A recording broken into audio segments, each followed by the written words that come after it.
Hey, right on time. How's it going there? Good. How are you? Great. Thank you very much. I mean, it's Friday, but I don't know what that means. Is that a good thing for you that it's Friday Yes. with the Well, kids? I feel like being a parent, Friday is like just another Monday. Friday is just another Monday. We'll trademark that one because that's for coffee mugs and all that. But Wait, so I'm dying. You're Blair's brother-in-law. I'm willing to go on record if you are and say I am Blair's brother-in-law. Yes. Oh, I'm in love with Blair. I'm like obsessed with her. We are like soulmates in every way. And like, can she just not be cool enough? Like, just not being a Broadway star is enough. And we got to be a nurse too. A nurse, a mother of two, I'm like, she performs just, live. She does stuff, but hey, you're another person with six jobs as well. oh my gosh, I don't feel worthy enough. I don't feel worthy. Thank you so much for changing the time. I really appreciate it. I was like moving and grooving. I just realized I was like, this is probably the only time I could get my kids to like sit and eat breakfast and be calm.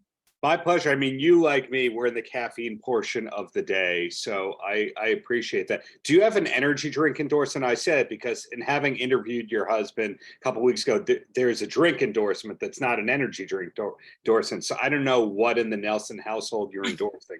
I know it's so true. Well, I should have a Starbucks endorsement. I was like, I have it running through my veins. And if anybody knows me, I have like Vinties on me at all times, just chugging.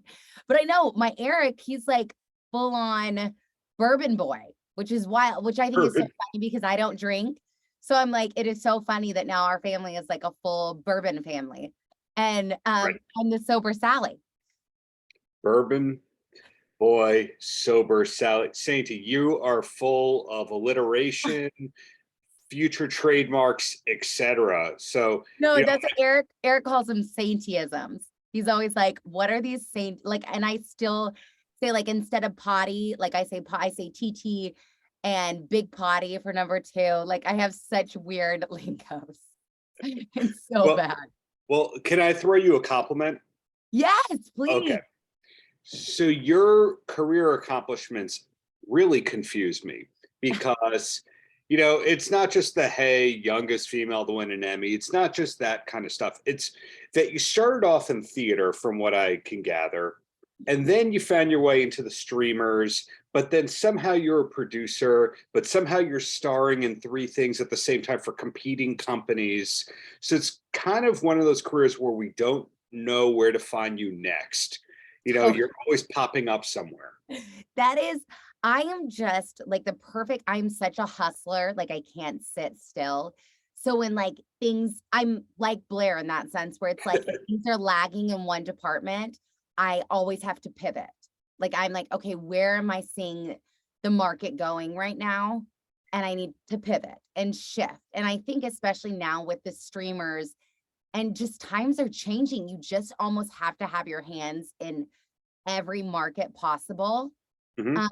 Just to like, if you truly love the industry, you just want to work or, be in a class or so that's my biggest thing is like, I'm just always trying to see like, where is our industry shifting right now? And what do I need to do to like stay, Mhm. working and relevant? So that's kind of how I always view it. It's like, I mean, I thank Dennis Leary because he was the one I was doing a pilot with him. And Okay. Yeah, I have a question about that okay, one yes, as well. I'll let you lead the way. You can tell that I'm a talker. I could just go and go and go. Well, considering the success that you've had in the children's market and continue to have, yet then you're in a Dennis Leary project called Sex and Drugs and Rock and Roll, which I believe is named after the Ian Dury song. You go, was there any hesitation on your end to take a really cool project like that and knowing, hey, does this impact my morality clauses? Totally. It's so, I mean, the irony is anytime I'm on kind of more like the raunchier stuff, I am playing like the prudy Southern girl. So it's kind of good. Like I'm always playing like myself. I think when I auditioned for it, Dennis was like, oh my God, like you are this. Like you're just kind of this. And at the time I had just moved to New York. I was just kind of this naive, bright-eyed, hadn't been quite burned yet. in Sure. life. And so he was like, this is you. So I think the nice thing is I usually am kind of always playing close to me. That's kind of nice. So I don't ever feel like my moral or like my like is never like, really affected because a lot of the time I'm like cast as being me or like at least an extension of me. So that's the nice thing I will say because I think Dennis always laughs. I think he found me like an anomaly. Like I think every time I spoke, he just like laughed. He was like, "What are you? Who are you?" So I mean, I took it as such a compliment. So I think to entertain anybody, especially like a Dennis, is like huge. When something I remember hearing Lisa Kudrow talk about is people thought that she was the Phoebe character, didn't realize, hey, that's somebody who went to Harvard who's well traveled and really well Totally. read. Do you find that people, because of your roles, talk to you a little slower? Oh my gosh. I always say Eric said it's my secret weapon. And I think in any business, people don't realize I'm like the ultimate ball buster. Like I double majored in interpersonal communications and like business and all of that is my forte. And so I think that is my secret weapon because people kind of think I'm a dingbat. And then it's like you see me in like a business meeting or any kind of negotiation, and you're like, whoa, what happened to like, The Dolly Parton yeah. approach. And so I think I personally view it as my secret weapon, that I love it, that I love that people think that they can do that. And then they really get to know me or they see me on like the business side and they're like, I love when Right, people, I'm like, it's amazing. I right. personally love it because I'm like, they don't expect it from me. And then I get to come in like balls blazing. So when you were that proactive and that much of a hustler, was it a struggle to find a manager that didn't feel inferior, or a manager or agent that was going to go, oh, she's undercutting me? Well, I think what's crazy is when I did Showcase, I didn't get much agent attraction at the time of like what was going on in musical theater. And so I was like, okay, once again, like, what do I need to do? Right, I booked a job immediately and then I went to whatever agent I wanted and be like, do you want this? Like so I think a lot of the time I've come in being like, this is what I have going on. This is what I want to do. So I think people expect that from me, which is nice. And I think they love the drive because with our industry right now, you just can't sit around and wait for a call anymore. So I think right, right. really agents and managers are looking for people that like are hustling and want to always keep working because our industry on camera at least has so many lags or on stage that it's like you have to fill your time or you don't make your weeks to, have insurance or, you can't Right.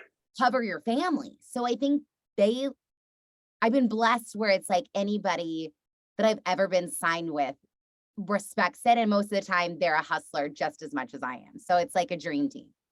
Good to hear. Well, speaking of hustlers, is it true the Will Rogers story is something that you are working on? Yes.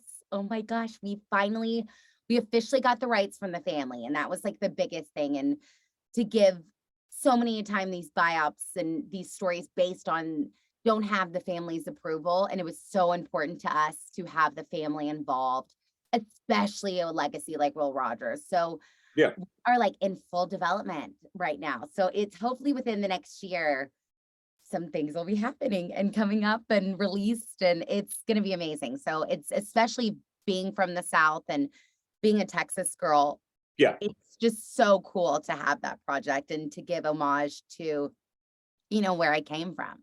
And especially now that Eric's like a cowboy, I giggle. I've only been on a horse twice in my life.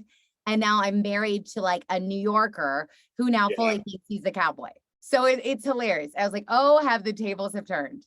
Yeah, that, for lack of a better analogy, as a New Yorker, I came up with a level of fame that I call Billy Joel fame, where Billy Joel is like the Beatles in this region, but then in other parts of the country, like, yeah, I know who he is. Yeah, he had a couple of big hits. Will Rogers is kind of like a Billy Joel of Texas, where Right. theaters are named after him and things are named after him in general, streets and whatnot. And then here you go, yeah, I think he was a big movie star.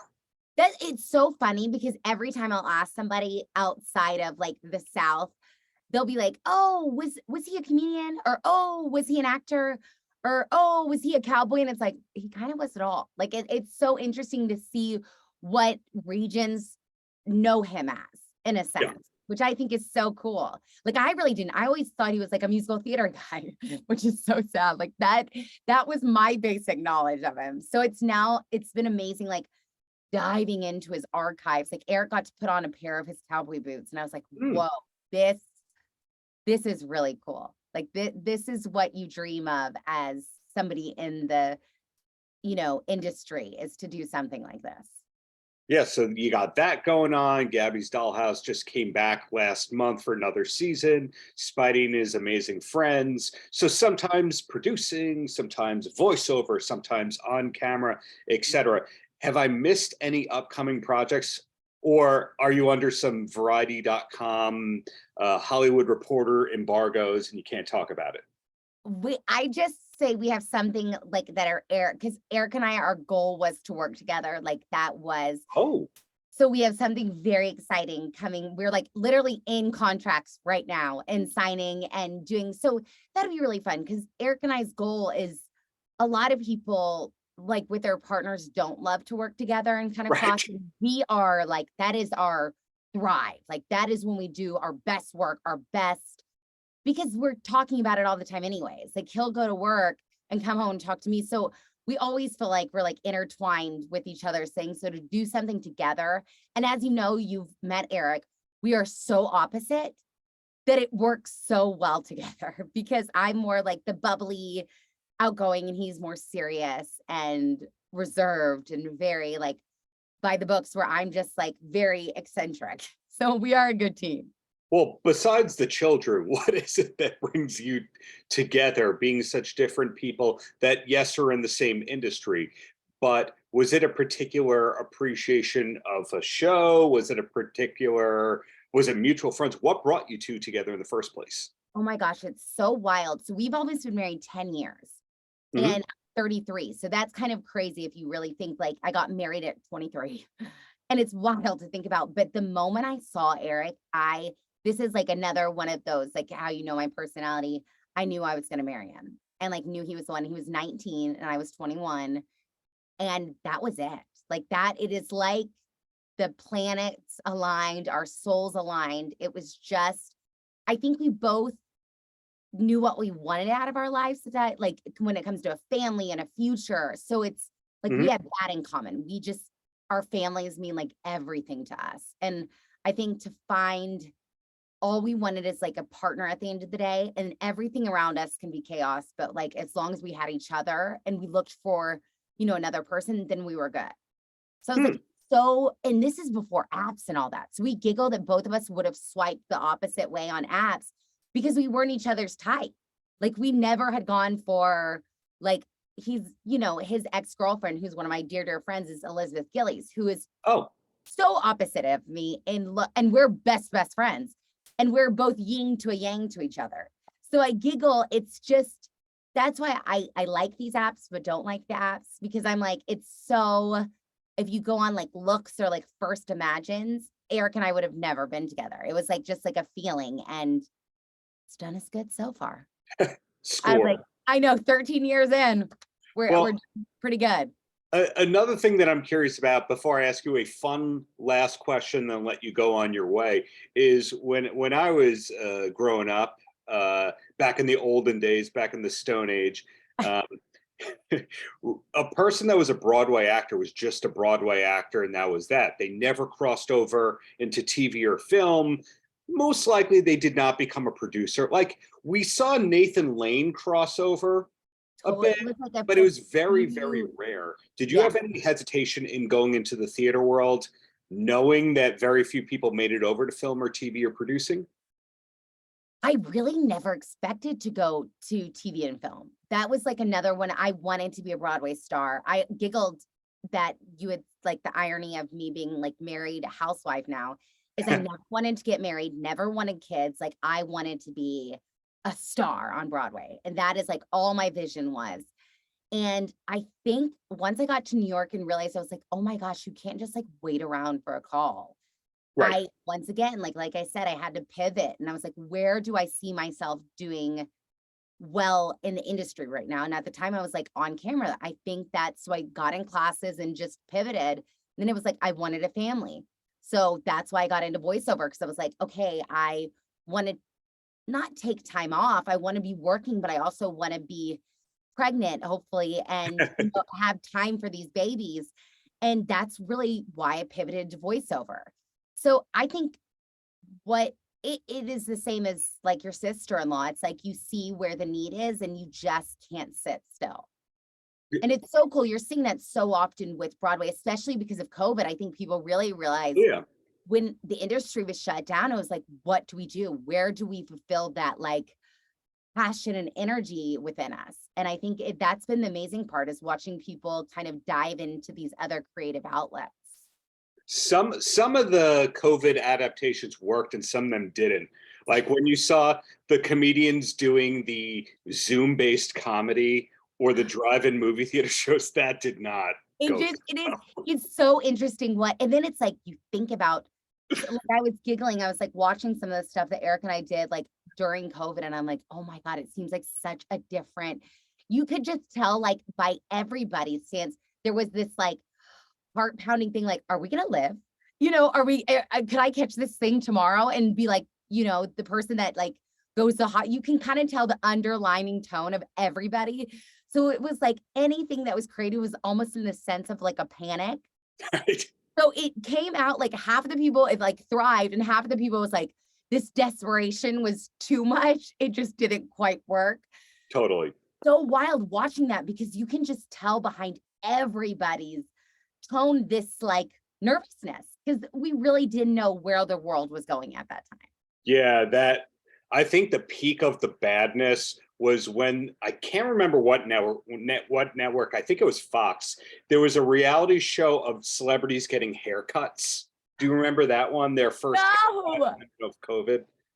Oh, see, that is the desperation. Like, just fill the time. I think really, I remember being like, I just want to see something ordinary. So I can understand where a producer was like, let's just get celebrities haircuts. Because at the time you're like, oh, do you remember what it'd feel like to, walk down the street or go to the grocery store? And like, so I can understand where somebody in their mind was like, let's have people get a haircut. I think it was just quotas. Like under their production deals, they had to deliver 2 ideas a year.